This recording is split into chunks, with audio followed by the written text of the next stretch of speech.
Okay.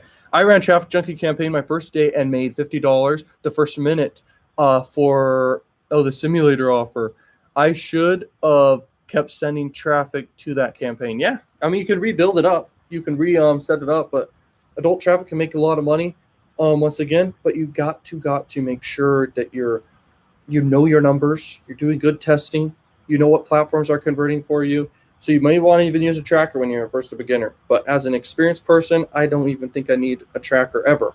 Plus, I don't even like the process of building a tracking link. But anyway, um, you literally just got to do that. Okay.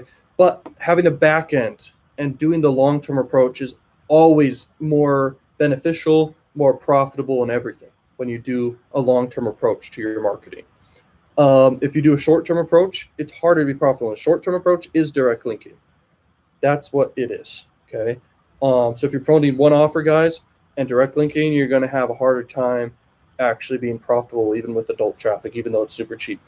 If you do something long-term, you're going to have these leads to follow up with, and you need to give valuable products. And the only way you can do it long-term, you have to build a funnel that is a tripwire funnel. And I do PLR products, but I also will collect a bunch of great videos on YouTube or other places and put them together for people, kind of like a collection of good stuff.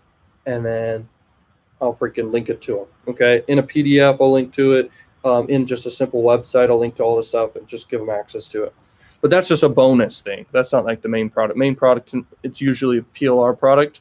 And the niches can be love or wealth niches for adult traffic. I don't really like to do the health niche with adult traffic as much.